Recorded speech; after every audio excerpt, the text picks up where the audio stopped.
Hello friends, this is Rukaiya Sari. कैसे हैं आप सब?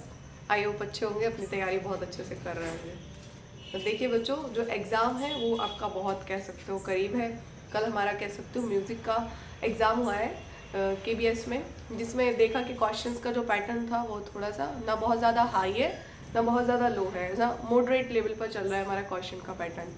ठीक है, उसमें कंप्यूटर के क्वेश्चन बहुत ईजी आए हुए हैं, रीजनिंग के क्वेश्चन बहुत ईजी आए हुए हैं। इसी तरह हम लोग अपने टॉपिक को क्लियर करते हुए आगे बढ़ेंगे, कॉन्सेप्ट को क्लियर करके। एक बात आप लोग माइंड में रखना कि जब तक चीज़ें कॉन्सेप्ट के रूप में क्लियर नहीं होंगी आप क्वेश्चन सॉल्व नहीं कर पाओगे। पेडागॉजी का मेन रूल यही होता है। जैसे कि हम लोग पढ़ते हैं कि जो अनुशासन होता है, डिसिप्लिन, तो बच्चों के लिए डिसिप्लिन नेगेटिव जाता है। लेकिन हम कह सकते हैं कि सामाजिक जो वातावरण होता है, हमने कहा अगर हमें कोई योजना बनानी है, स्कूल असेंबली बनानी है, हमें कोई स्कूल डेवलपमेंट योजना बनानी है, तो उसके लिए अनुशासन बहुत महत्वपूर्ण होता है। जो हमारा SDA होता है, school development, SDP school development जो प्लान होता है, उसके लिए अनुशासन आवश्यक होता है। बच्चे के सामाजिक विकास के लिए अनुशासन बहुत आवश्यक होता है। जैसे कि अगर हम कह सकते हो सामाजिक नियम मानते हैं ना, हम लोग हेलमेट वगैरह पहन के चलते हैं, क्यों चलते हैं? अनुशासन बने। तो अनुशासन कुछ जगहों पे अच्छा माना जाता है, लेकिन बच्चे के लिए अनुशासन की बात की जाए तो अच्छा नहीं माना जाता है। तो हमें कॉन्सेप्ट क्लियर करके रखना है। अब आपने देखा कि भैया मैडम ने अनुशासन को कटवाया था, तो बेटा ये भी तो देखो कि अनुशासन को किस जगह पे सही माना जा रहा है, किस जगह पे गलत माना जा रहा है। माइंड में कॉन्सेप्ट क्लियर रहेंगे, क्वेश्चन आसानी से सॉल्व कर लोगे। तो बस यही सारी चीज़ों को देखते हुए आपको पेपर बहुत अच्छे से करना है, स्ट्रेस नहीं लेना है। अगर स्ट्रेस लोगे तो बेटा सब पेपर ही सॉल्व नहीं कर पाओगे, क्योंकि स्ट्रेस होता है ना, तो 1 घंटे के बाद पेडागोगी ऐसी चीज़ है कि हमें लैंग्वेज पढ़ते पढ़ते स्ट्रेस होने लगता है और दिमाग में यहाँ वहाँ घूमने लगेगा। अगर एकदम रिलैक्सफुल माइंड से क्वेश्चन सॉल्व करोगे तो आसानी से क्वेश्चन सॉल्व कर लोगे। चलो इसी बात के साथ हम अपनी क्लास की शुरुआत करते हैं। बहुत अच्छे से स्ट्रेसफुल कह सकते हो, स्ट्रेस फ्री रहकर अपनी तैयारी को करते जाना है। ठीक, चलिए हमारा टॉपिक है आज का कॉन्टिन्यूअस एंड कॉम्प्रिहेंसिव एवोल्यूशन, सतत एवं व्यापक मूल्यांकन। टॉपिक क्या है हमारा? सतत एवं व्यापक मूल्यांकन। ठीक, सबसे पहले ये जानते हैं कि मूल्यांकन क्या होता है। मूल्यांकन होता है, हम कह सकते हैं मूल्यों को अंक प्रदान करना मूल्यांकन कहलाता है। जैसे कि आप जो है KBS में इतने सारे सब्जेक्ट है, कंप्यूटर है, मैथ है, रीजनिंग है, इंग्लिश है, हिंदी है, EVS है, जनरल अवेयरनेस है, इतने सारे टॉपिक है। अब इनको आप किसमें कितने मार्क्स दोगे? आपको जो सब्जेक्ट अच्छा लगेगा उसको ज़्यादा मार्क्स दे दोगे, जो कम सब्जेक्ट अच्छा लगता होगा उसको कम मार्क्स दोगे। तो आपने ये क्या कर दिया? उसकी गुणवत्ता बताई कि ये चीज़ मेरे लिए बहुत अच्छी है, ये चीज़ मेरे लिए कम अच्छी है, तो वो क्या कहलाता है? मूल्यांकन कर दिया आपने। या आपने देखा आपके एग्जाम में, अभी आप मॉक टेस्ट वगैरह दे रहे होगे, अपनी तैयारी कर रहे होगे, पेपर सॉल्व कर रहे होगे, आप देख रहे होगे कि मेरी हिंदी सब्जेक्ट की तैयारी बहुत अच्छी है, साइकोलॉजी की बहुत अच्छी है, लेकिन मैथ की थोड़ी कम है। तो आपने क्या किया? क्वालिटी बताई, एवोल्यूशन किया, तो वो क्या कहलाता है? मूल्यांकन कहलाता है। जब भी आप कह सकते हो किसी चीज़ को मूल निर्धारित कर देते हो कि इसकी वैल्यू कितनी है, ये मेरे लिए बहुत अच्छी है, कम अच्छी है, या मेरे लिए कह सकते हो बहुत महत्वपूर्ण है, कम महत्वपूर्ण है, तो वो क्या कहला रहा है? मूल्यांकन कह रहा है, मूल्यांकन कहलाता है। समझ आई बात? अब सतत एवं व्यापक मूल्यांकन क्या होता है? सतत मूल्यांकन होता है जब हम बच्चे का कह सकते हो रेगुलरिटी से मूल्यांकन करते हैं, डे बाई डे। कह सकते हो बच्चे की प्रोग्रेस को हम डे बाई डे जब मूल्यांकन करते हैं, रेगुलरिटी से मूल्यांकन करते हैं, तो वो मूल्यांकन कहलाता है सतत मूल्यांकन। ठीक है, जैसे कि आज मैंने टॉपिक पढ़ाया बच्चे को, तुरंत के तुरंत मैंने बच्चे से क्वेश्चन पूछा और बच्चे ने आंसर दिया, तो वो कौन सा सतत मूल्यांकन है? नहीं दे पाया तो भी वो सतत मूल्यांकन है। कल मैंने जो चीज़ पढ़ाई बच्चे से तुरंत पूछी, उसका आंसर मिला, कौन सा मूल्यांकन है? सतत मूल्यांकन। रेगुलरिटी से मूल्यांकन करते हैं और हम उसको अच्छा, शाबाश, अति उत्तम, तो ये हमारे सतत कह सकते हो हमारे पुनर्वलन होते हैं। सतत पुनर्वलन कौन से होते हैं? जो रेगुलरिटी से यूज़ करते हैं हम इनको। पुरस्कार तो बच्चे को डेली देते नहीं हो, लेकिन अच्छा, अति उत्तम, वेरी गुड, ये सब वर्ड हम डेली यूज़ करते हैं। तो इसी तरह से जो आकलन होता है जो डेली यूज़ किया जाता है वो आकलन कहलाता है सतत मूल्यांकन। ठीक है, व्यापक मूल्यांकन क्या होता है? जो बच्चे की कह सकते हो हमारे शैक्षिक प्लस से शैक्षिक गतिविधियों का मूल्यांकन करता है, वो कहलाता है हमारा व्यापक मूल्यांकन। जैसे कि जो हमारा सतत मूल्यांकन है, हम कह सकते हो रेगुलरिटी से मूल्यांकन कर रहे हैं, और व्यापक का मतलब हर एक क्षेत्र का मूल्यांकन। हम कह सकते हो शैक्षिक भी मूल्यांकन कर रहे हैं, बच्चा बुक्स कितने अच्छे से पढ़ रहा है उसका मूल्यांकन कर रहा है, बच्चा कक्षा में बच्चों के साथ उसका व्यवहार कैसा है उसका भी मूल्यांकन कर रहे हैं, बच्चा टीचर का सम्मान करता है नहीं करता है, उसके अंदर क्या चीज़ अच्छी है क्या चीज़ बुरी है, बच्चे के मित्र कितने अच्छे हैं, लड़ाई झगड़ा तो नहीं करता है, भावात्मक मूल्यांकन। तीसरा मूल्यांकन हम करते हैं मनोगत्यात्मक मूल्यांकन, साइकोमोटर डोमेन जिसको कहते हैं, बच्चा क्रिया के क्षेत्र में कितना अच्छा है, बच्चा काम को कितना अच्छे से कर पाता है, बाहर की जो गतिविधियां उनको कितना जुड़ा हुआ है वो, तो वो हो जाता है हमारा साइकोमोटर डेवलपमेंट। तो इस तरह हम व्यापक तीनों पक्षों का मूल्यांकन, संज्ञानात्मक, भावात्मक एंड साइकोमोटर मनोगत्यात्मक क्षेत्रों का जो मूल्यांकन किया जाता है वो कहलाता है हमारा व्यापक मूल्यांकन। ठीक है, तो चलिए देखते हैं आकलन क्या है। सबसे पहले हमने ये लिखा हुआ है कि आकलन क्या है। असेसमेंट, आकलन होता है सीखने की प्रक्रिया के रूप में या सीखने की प्रक्रिया में जो भी हम चीज सीखते हैं उसमें सुधार के उद्देश्य से, मतलब अगर आकलन किया तो पता चलता है कि बच्चे की कितनी गलतियां हैं कितनी गलतियां नहीं है, बच्चा कितना प्रोग्रेस कर पा रहा है नहीं कर पा रहा है, तो सुधार के उद्देश्य, क्योंकि अगर बच्चा फेल हुआ तो हमें अपनी, बच्चा फेल हुआ पूरा सिस्टम प्रणाली फेल हुई तो हमें अपनी शिक्षा जो भी हम तरीका पढ़ा रहे हैं यूज कर रहे हैं उसको बदलना है। तो सुधार के उद्देश्य से सूचना एकत्र करने, मतलब जानकारी लेने कि हाँ इन वजह से, इन गलतियों के वजह से बच्चे जो है वो फेल हुआ है, तो कह सकते हो सुधार के उद्देश्य। अगर पता नहीं चलेगा कि गलतियां क्या है तो सुधार कैसा करेंगे, तो सुधार के उद्देश्य से सूचना एकत्र करने, समीक्षा करने, समीक्षा का मतलब है उन पर विचार करने कि वाकई में ये जो आकलन निकल कर आया बच्चा फेल हुआ है तो हमें जो जानकारी मिली है वो सही है या नहीं सही है। सूचना एकत्रित करने, विचार करने कि हम जिन शिक्षण विधियों का प्रयोग कर रहे थे उसमें से 10 विद्यार्थी तो सफल हुए लेकिन एक फेल क्यों हुआ, तो समीक्षा करने और फिर उसमें परिवर्तन करके उसमें उपयोग करने की प्रक्रिया है। अब हमें नए तरीके से यूज करना है उन शिक्षण विधियों का, तो उपयोग करने की प्रक्रिया है, क्या है, आकलन। आकलन सीखने की प्रक्रिया में सुधार के उद्देश्य से सूचना एकत्र करने, समीक्षा करने और उपयोग करने की प्रक्रिया है। समझ आया आकलन। चलिए अब ये देखते हैं कि जो मूल्यांकन है इसको ऐसे देखते हैं।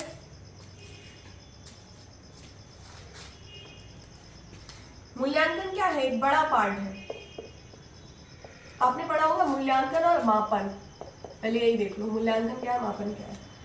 मापन है किसी भी वस्तु को अंक प्रदान करना, जैसे कि मेरी हाइट कितनी है तो आपने बताया कि 5 फीट, 3 फीट, 4 फीट, 6 फीट, तो आपने अंक प्रदान किए, मापन है।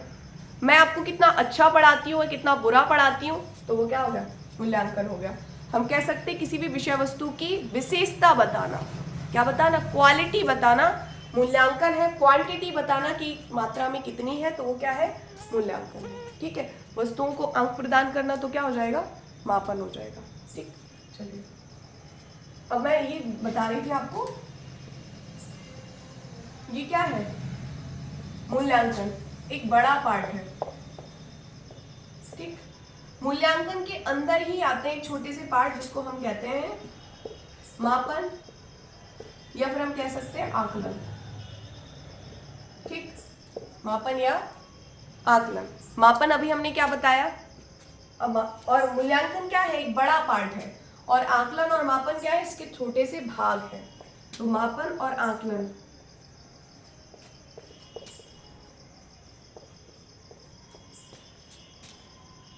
मेजरमेंट परसेंटेज में बताना, क्वांटिटी में बताना, क्या कहलाता है, मापन कहलाता है। आकलन क्या होता है, किसी भी विषय वस्तु की गुणवत्ता को निर्धारित करना। तो क्या है, आकलन है कि इसमें कितनी कमियां हैं, हमने आकलन निकाला। संख्यात्मक मान क्या है हमारा, आकलन है। प्रतिशत के रूप में व्यक्त करना, मेजर करना किसी भी विषय वस्तु को, ये क्या कहलाता है, मापन कहलाता है। ठीक है, मैंने आकलित किया कि बच्चा जो है वो आगे आने वाली कक्षाओं में सफल नहीं हो सकता है। ठीक है, उसकी रिजल्ट की कॉपी को देखकर 10 में से 9 मार्क्स आए, उसको देखकर पता चला कि बच्चा जो है वो आगे आने वाली कक्षाओं में वो गणित विषय को हैंडल नहीं कर सकता है, तो क्या है, आकलन। और 10 में से जो उसके 4 मार्क्स आए हैं वो क्या है, मापन है। और मूल्यांकन क्या है, हम कह सकते हो वस्तु पूरी जो भी कक्षा में बच्चा जो है उसके मित्र कितने थे, उसकी शैक्षिक गतिविधियां कैसी थी, उसकी सह शैक्षिक गतिविधियां कैसी थी, बच्चा कक्षा के बाहर कैसा था, वो सब क्या है, बच्चे की पूरी कह सकते हो प्रक्रिया का मूल्यांकन करना, वो मूल्यांकन होता है। ठीक है, ये मापन होता है और ये आकलन। समझ आया होगा आई थिंक आपको। चलिए अब देखते हैं सतत मूल्यांकन क्या होता है और व्यापक मूल्यांकन क्या होता है।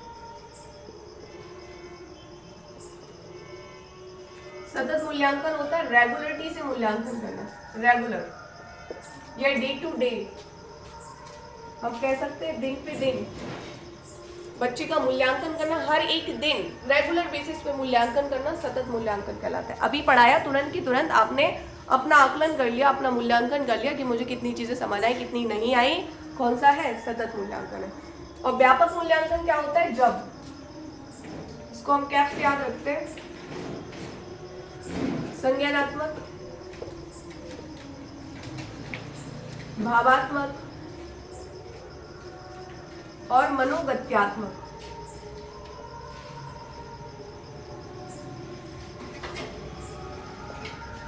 ठीक, मतलब हमारा हेड, सर, हमारा हार्ट, एक बार और बताई मैंने ये चीजें, और हमारा हेड, जब तीनों पक्षों का विकास किया जाता है तो वो कौन सा मूल्यांकन कहलाता है, व्यापक मूल्यांकन। बच्चे की मेंटल एबिलिटी को माप रहे हैं, बच्चे की अफेक्टिव क्वालिटी को भी माप रहे हैं कि बच्चा कितना दूसरों से जुड़ा हुआ है, उसके मित्र कितने हैं, बच्चा टीचर का सम्मान करता है या नहीं, तो भावात्मक। मनोगत्यात्मक क्या होता है, बच्चा जो है कक्षा के बाहर की जो गतिविधियां है वो अच्छे से कर पाता है या नहीं, तो वो मनोगत्यात्मक। तो इन तीनों पक्षों का मूल्यांकन करना व्यापक मूल्यांकन कहलाता है। ठीक है, इसको हम दूसरी बात से ऐसे भी जानेंगे कि शैक्षिक प्लस सह शैक्षिक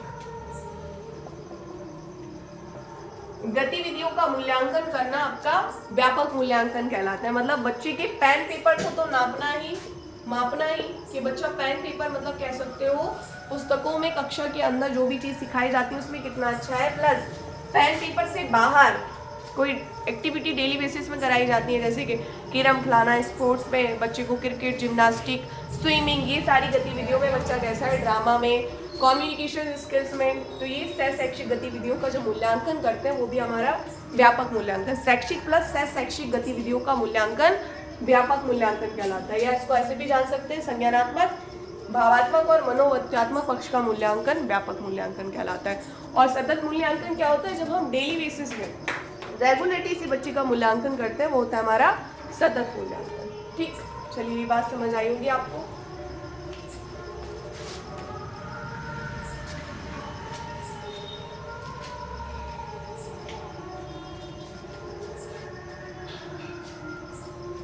अब हम देखते हैं आकलन के प्रकार।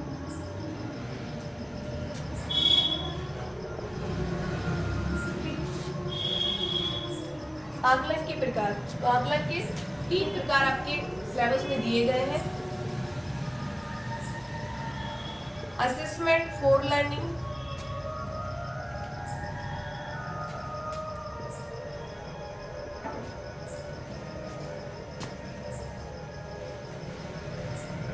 मतलब अधिगम के लिए आकलन,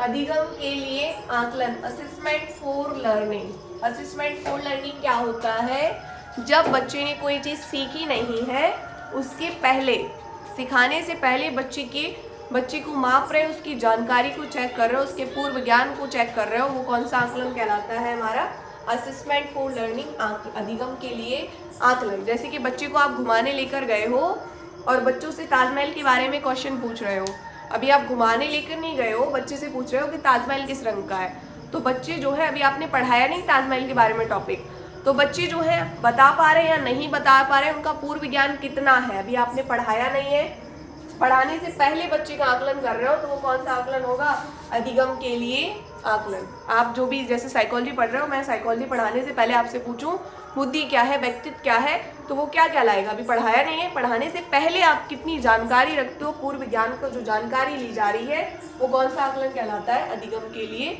आकलन। ठीक है, असेसमेंट फॉर फॉर लर्निंग। ये क्वेश्चन एग्जाम में 101% मिलेंगे। Assessment of learning, assessment of learning,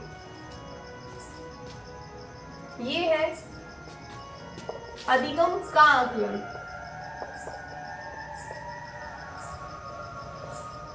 अधिगम का आकलन, अधिगम का आकलन क्या होता है? जब हम कह सकते हो बच्चे को हम पढ़ाने के टाइम माप रहे हैं, जैसे कि आप क्वेश्चन बता रहे हो बच्चे को और क्वेश्चन पढ़ाया, आपने लेसन पढ़ाया, जैसे मैंने पूछा कि मूल्यांकन के कितने पार्ट होते हैं, तो आपने बताया आकलन कितने प्रकार के होते हैं, आपने बताया 3 प्रकार के, तो मैंने बताया, तब उसकी बाद जांच कर रहे हैं कि बच्चों ने कितना सीखा कितना नहीं सीखा ड्यूरिंग टाइम, वो कहलाता है हमारा अधिगम का आकलन। मतलब पढ़ाते टाइम, पढ़ाने के पहले तो वो जाएगा असेसमेंट फॉर लर्निंग, और पढ़ाने के टाइम तो वो कहलाएगा आपका ड्यूरेशन में, तो वो कहलाएगा हमारा अधिगम का आकलन।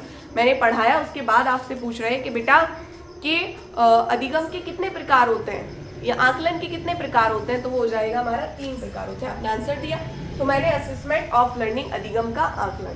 ठीक है, अब तीसरा देखते हैं, assessment with learning.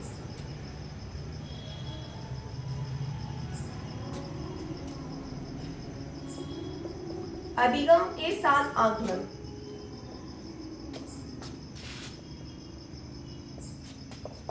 Assessment with learning, ये कहलाएगा जैसे कि आप जो है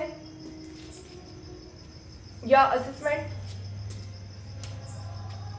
एज होगा, सॉरी एज ठीक, असेसमेंट एज लर्निंग, अधिगम के साथ आकलन, ये कहलाएगा आपका, आपके एस दिए गए हैं, ये कहलाएगा जैसे कि आप अपने पीयर ग्रुप्स के साथ अपने आप को आकलित कर रहे हैं। जैसे कि कक्षा आप बैठे हुए, केवीएस के बच्चे सारे बैठे हुए हैं आपके पास, आप पूछ रहे हो कि भैया सिलेबस में वृद्धि और विकास जो है वो आनुवंशिकता से संबंधित होता है, वातावरण से संबंधित होता है, तो आप अपने केवीएस के बच्चों से, अपने पीयर ग्रुप से, अपने कह सकते हो सहपाठियों से जब अपने आप को आकलित करते हो, तो वो कहलाता है हमारा असेसमेंट एज लर्निंग। कौन सा लर्निंग? असेसमेंट एज लर्निंग, अधिगम के साथ आकलन।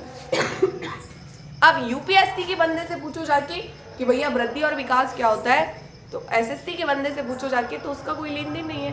मतलब क्या है कि अपने इक्वल के लोगों से जब अपने आप को आकलित करते हैं तो वो कहलाता है हमारा असेसमेंट एज लर्निंग। ठीक, तो ये हो सकता है हमारा पीयर ग्रुप्स के साथ, हमारे सहपाठियों के साथ, तो वो आकलन कहलाता है हमारा असेसमेंट एज लर्निंग। ठीक, चलिए अब इसको बताने से पहले थोड़ा सा समेटिव असेसमेंट और फॉर्मेटिव असेसमेंट के बारे में जानेंगे। अब ये बताने से पहले यहाँ मैं इसको हटा देती हूँ,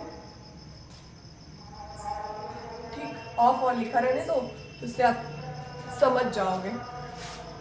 समेटिव और फॉर्मेटिव, ठीक, फॉर्मेटिव असेसमेंट और समेटिव असेसमेंट, ये होता है हमारा योगात्मक आकलन और ये होता है हमारा रचनात्मक आकलन।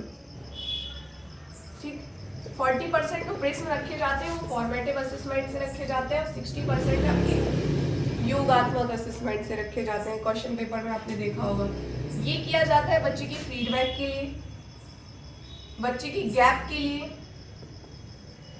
एक्टिविटी के थ्रू, और ये किया जाता है आपका अचीवमेंट गोल, हम कह सकते हैं उद्देश्य को प्राप्त करने के लिए या उपलब्धि प्राप्त करने के लिए।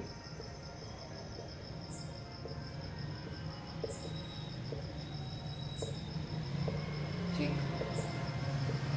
चलिए देखते हैं कि जो हमारा समेटिव असेसमेंट है और फॉर्मेटिव असेसमेंट योगात्मक आकलन है और हमारा रचनात्मक। योगात्मक आकलन क्या होता है? जैसे कि आपका annual exam, half yearly exam, मैंने पूरी पढ़ाई, बच्चे ने एडमिशन लिया, उसने टेस्ट वगैरह दिए, उसने ईयरली एग्जाम दिए, तब बच्चे का पता चला कि रिजल्ट जो है वो आपका 25% ही आया है, तो ये आकलन कौन सा कहलाएगा आपका? ये कहलाएगा समेटिव। ठीक है, इसमें सुधार की संभावना नहीं होती है, क्योंकि बच्चा पूरी साल निकाल के पता चल पाता है कि बच्चा फेल हो गया है। तो 60% जो कह सकते हो क्वेश्चन रखे जाते हैं वो रखे जाते हैं हमारे योगात्मक आकलन के। फॉर्मेटिव असेसमेंट क्या होता है? रचनात्मक आकलन। जैसे कि बच्चा आया, एंट्रेंस एग्जाम दिया, कि पता चला कि बच्चा फेल हो गया, एंट्रेंस एग्जाम पास नहीं कर पाया, तो तुरंत सुधार हो गया उसमें। उसको पता चला कि अभी वो कक्षा 1 के लायक नहीं है, उसका एडमिशन LKG UKG में कराइए, तो तुरंत उसमें सुधार हो गया। तो इसमें क्या है, सुधार संभव नहीं होता है, इसमें तुरंत सुधार हो जाता है, क्योंकि तुरंत के तुरंत पता चल गया।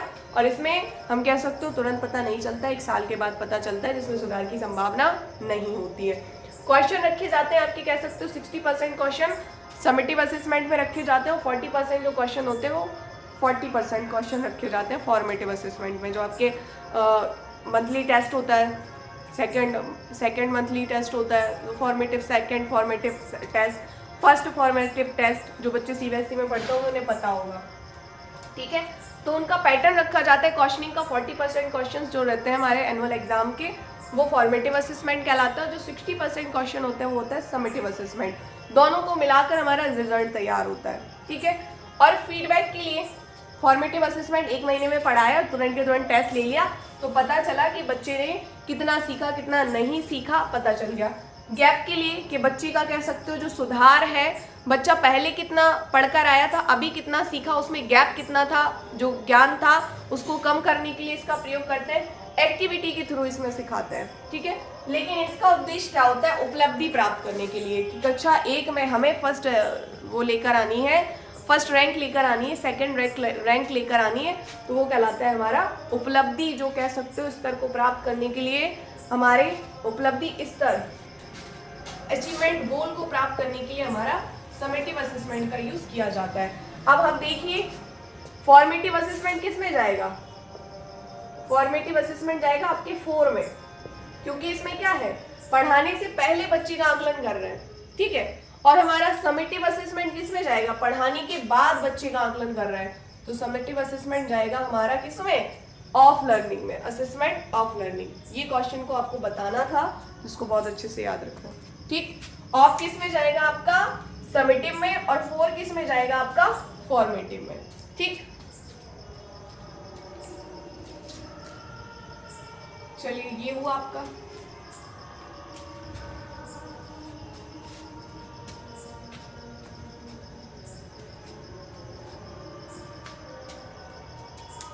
एक होते हैं परीक्षण के प्रकार। परीक्षण के प्रकार, एक होता है आपका मानकीकृत परीक्षण,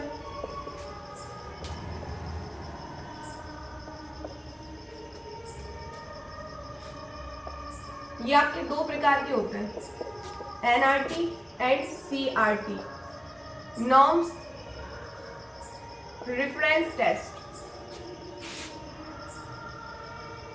और ये होता है आपका क्राइटेरियन रेफरेंस टेस्ट, ठीक। मानकीकृत परीक्षण उन परीक्षणों को कहते हैं जो कह सकते हो एक बड़ी जनसंख्या का परीक्षण करता है। जैसे कि आपका KVS एग्जाम, एक बहुत भारी जनसंख्या है भैया, 13-15 लाख बच्चे जो है इस एग्जाम में बैठे हुए हैं, इन बच्चों का परीक्षण क्या कहला रहा है? मानकीकृत परीक्षण कहला रहा है, ठीक है। ये 2 तरह के होते हैं, एक होते हैं NRT, एक होते हैं क्राइटेरियन। नॉर्म्स रेफरेंस टेस्ट का मतलब है कि आप KVS का एग्जाम देने जाओगे, इसमें कोई मेरिट डिफाइन नहीं है कि कितनी मेरिट जाएगी, कितने पे आपको पास आउट होना है, कोई निर्धारण नहीं है। कट ऑफ जितनी जाएगी उसके आधार पर आप सिलेक्ट होगे, फिर आपका इंटरव्यू होगा, तब जाके सिलेक्ट हो पाओगे। तो एक नॉर्म से एक मानदंड निर्धारित कर दिया, ठीक, कि जनसंख्या के आधार पर कितने बच्चे पास होते हैं, मेरिट कितनी जाती है, वो आपको क्लियर नहीं है, तो वो कौन सा टेस्ट होगा? Norm reference test. Criterion reference test क्या होता है? इसका एक क्राइटेरिया है, जैसे कि आप 12th का एग्जाम देने जाते हो तो 33% मार्क्स लेकर आना अनिवार्य होता है, वरना आप फेल हो जाते हो। तो क्राइटेरिया है ना, निर्धारित है। जैसे कि आप टेट का एग्जाम देने जाते हो तो 60% मार्क्स लाना अनिवार्य होता है, 82 मार्क्स OBC के लिए और 90% मार्क्स जनरल के लिए। तो वो कौन सा टेस्ट होता है? Criterion reference test. और नॉर्म टेस्ट क्या है? जिसमें कोई निर्धारण नहीं है, वो आपकी आगे की मेरिट तय करेगी, आपका सिलेक्शन, ठीक है। तो मानकीकृत परीक्षण क्या है? एक बड़ी जनसंख्या के लिए मापने के लिए जिस परीक्षण का यूज कहते हैं वो कहलाता है हमारा मानकीकृत परीक्षण। दूसरा है हमारा अमानकीकृत परीक्षण। अमानकीकृत परीक्षण होते हैं, हम कह सकते हैं जो टीचर्स के द्वारा किए जाते हैं। इसमें कह सकते हो एक बड़ी टीम निर्धारित होती है, स्कूल के टीचर्स का कोई हस्तक्षेप नहीं होता है। अमानकीकृत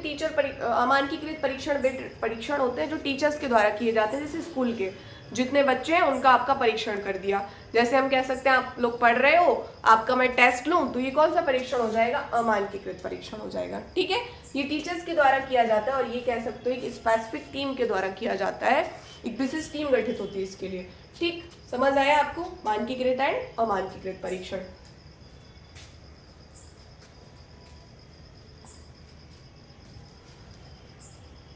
चलिए अब एक चीज बतानी है, अच्छे परीक्षण की विशेषताएं। अच्छे परीक्षण की विशेषताएं क्या क्या विशेषताएं होती हैं। पहला तो परीक्षण कह सकते हो वैध होना चाहिए, वैधता, विश्वसनीयता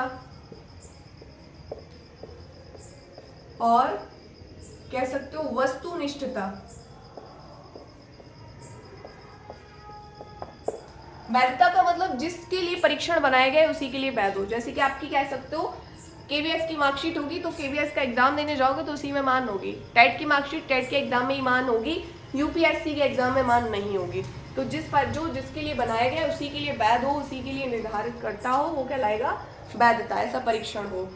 ऐसा नहीं है कि भैया आपकी पुलिस की मार्कशीट है तो वो जाकर आप जो है टेट में लगा दे रहे हैं, नहीं, अपना एक अलग वैधता है हर एग्जाम की, तो वो वैधता कहलाएगी। विश्वसनीयता क्या है कि अगर आप क्वेश्चन आंसर चेक कर रहे हो तो उसका आंसर जो है वो कोई भी चेक करे नंबर सेम आए, विश्वसनीयता होनी चाहिए। कुछ देखते होंगे टीचर ऐसे होते हैं ना, उनसे कोचिंग वगैरह पढ़ते हैं बच्चे तो नंबर 10 में से 9 दे दिए, जो नहीं पढ़ते उनके 10 में से 5 दे दिए, कितना भी अच्छा लिखा हो। तो जो भी कोई चेक करे नंबर क्या आए, सेम आए, ठीक है, उसका आंसर जो है वही निकले, तो वो कहलाएगा हमारा विश्वसनीयता। वस्तुनिष्ठता क्या होता है, वस्तुनिष्ठता का मतलब है कि पूरी कई एग्जामिनर बैठकर कॉपी को चेक करें तब भी 10 में से 9 ही उत्तर आए, 8 उत्तर ना आए। जैसे कि हमारे ऑप्शंस रहते हैं ना, 4 ऑप्शंस दिए रहते हैं, उसमें से जो सही होंगे उसी का आंसर दिया जाएगा, अदरवाइज नहीं दिया जाएगा। अब कोई भी उठा के उसको चेक कर ले तब भी मार्क्स उतने ही आएंगे, तो वो कौन सा कहलाएगा, वस्तुनिष्ठता। ठीक, चलिए तो अच्छे परीक्षण की विशेषताएं आपने जानी। अब जानते हैं विद्यालय आधारित परीक्षण, ये क्या होता है। विद्यालय आधारित परीक्षण, इसको ओरली जान लो, ये भी क्वेश्चन एग्जाम में आया हुआ है। स्कूल बेस्ड असेसमेंट,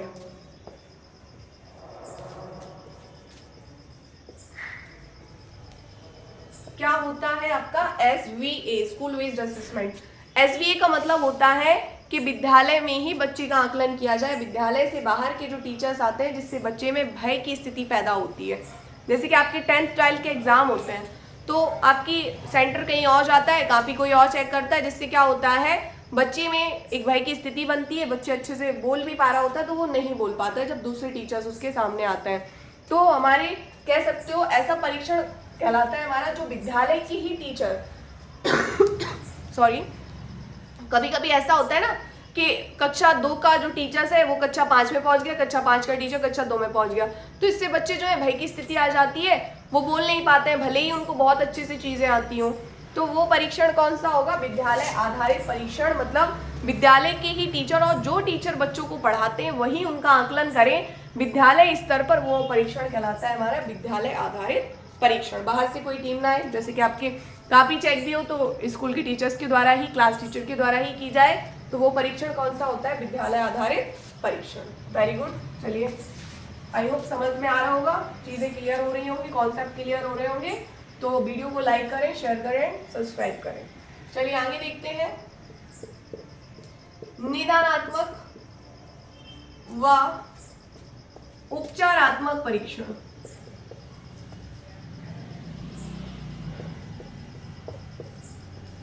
निदानात्मक व उपचारात्मक परीक्षण, diagnosis and remedial teaching. Diagnosis and remedial teaching क्या होती है, diagnosis and remedial teaching. Diagnose का मतलब होता है कारण, समस्या का कारण और समस्या का समाधान रिमीडियल में जाता है। ठीक, डायग्नोज का मतलब है कि बच्चा क्लास में बैठा हुआ है, वो पढ़ क्यों नहीं रहा है, आखिर समस्या क्या है। वो घर में तो बहुत सारी बातें करता है लेकिन विद्यालय में आकर अपने टीचर से बातचीत नहीं करता है। तो यहाँ पर हमने समस्या के कारण जाना है कि बच्चा पहले कक्षा में तो बहुत अच्छे से पढ़ता था लेकिन अब क्यों नहीं पढ़ रहा है। तो ऐसा परीक्षण कौन सा परीक्षण कहलाता है? निदानात्मक परीक्षण। सिर्फ समस्या का कारण जानना, समस्या का कारण जानना, कारण अकेला आए तो टिक कर देना, निदानात्मक परीक्षण। ठीक है। उपचारात्मक परीक्षण क्या होता है? जब हम समस्या का कारण जान लेते हैं और उसका समाधान करते हैं तो वो परीक्षण कहलाता है हमारा उपचारात्मक परीक्षण। ठीक, आई बात समझ कि सिर्फ समस्या का कारण जानना, या हम कह सकते हो निदान शब्द आए तो निदान का मतलब ही होता है कारण। ठीक है, समस्या का निदान और समस्या का समाधान आए तो वो कहलाएगा हमारा उपचारात्मक परीक्षण। ठीक, बच्चे की क्या समस्या थी कि बच्चा जो है उसकी भाषा जो थी वो बच्चा समझ नहीं पाता था, इससे वो उनसे बातचीत नहीं कर पाता, तो कारण जाना। फिर समाधान कैसे हुआ कि वो जो टीचर है वो उसकी उसी भाषा में बातचीत करना स्टार्ट कर दी जिससे बच्चा उससे बोलना स्टार्ट कर दिया। तो आपने जो समाधान किया वो कौन सा परीक्षण है? उपचारात्मक परीक्षण। आपने कारण जाना, वो कौन सा परीक्षण है? निदानात्मक परीक्षण। ठीक, आई बात समझ। ये क्वेश्चन मोस्ट इंपॉर्टेंट है, इनको बहुत अच्छे से ध्यान में रखकर सॉल्व करते जाना, हमारे अदर टीचिंग एग्जाम के लिए भी बहुत इंपॉर्टेंट सीरीज है।